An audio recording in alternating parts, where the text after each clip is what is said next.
Well, alright guys, here we are with another episode of Cringeostrophic Disclosure from your local Google guide here from Irvine, California, Woodbridge. And it's very important, this message is very important. Always vote all the way down the ballot if you are going to vote. I live in California, where my vote doesn't really count. But in this election, it does, because at the very least, we may get female rights back. Women's rights will go back. That's the only thing I can hope for at this point. Here we go. So we know, if you guys have been following along, you guys know that I've never voted in any American or Italian election, but I was planning to, because I thought that RFK Jr. was going to be somebody worth voting for. And then he did the worst, the unthinkable. He character assassinated himself.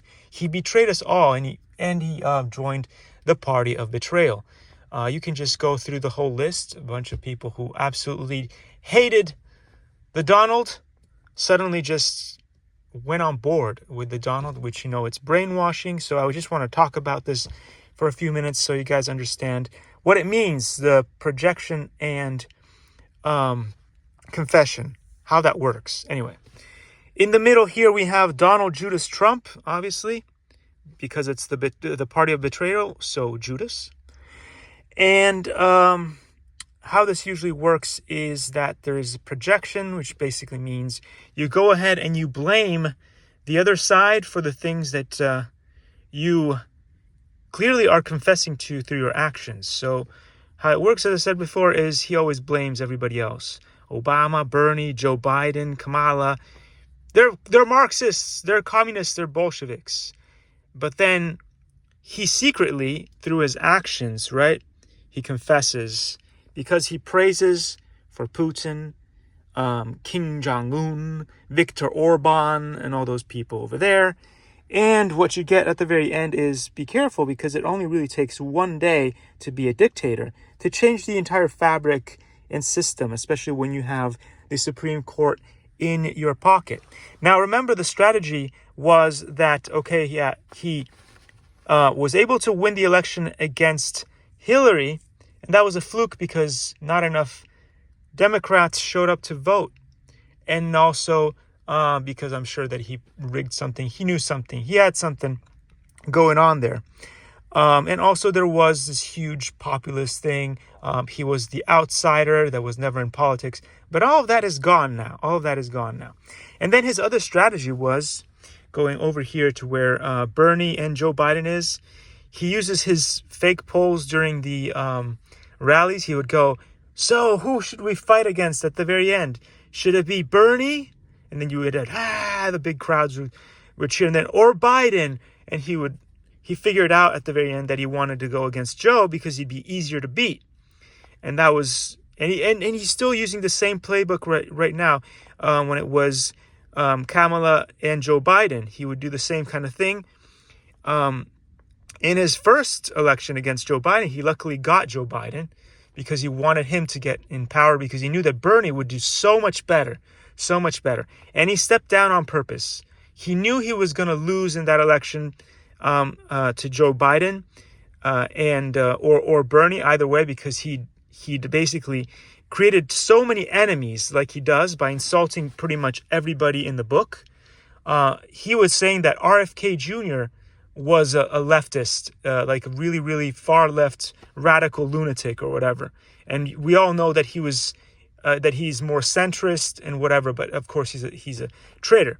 But anyway, he did the same thing with Kamala, and unfortunately it didn't work for him this time, because Kamala is far more difficult to beat than Joe Biden in this case. So his thing didn't work out. I guess maybe the Democrats realized this time and didn't fall for it. But anyway, the reason why you shouldn't vote for Donald Trump, there's like a million reasons why you shouldn't.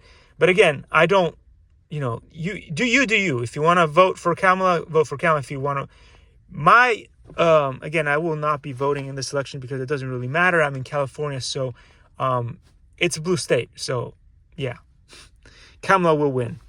But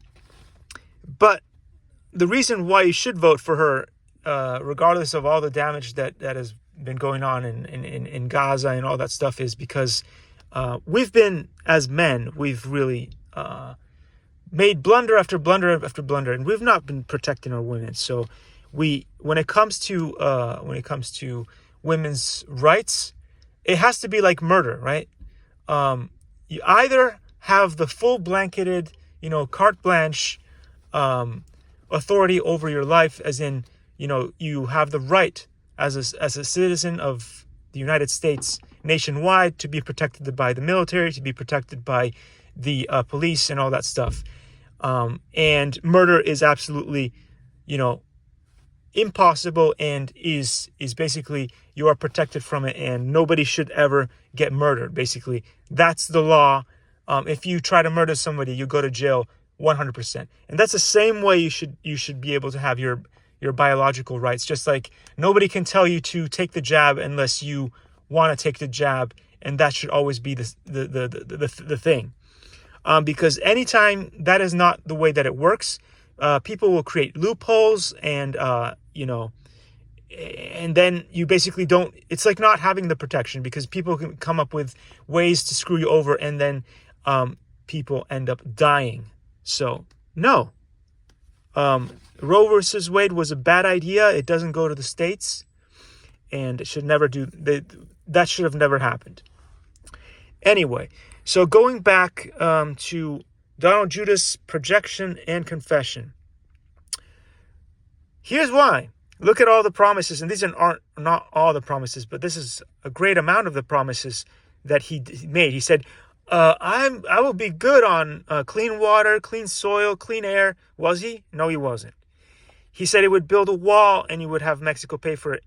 He still has concepts of a wall up.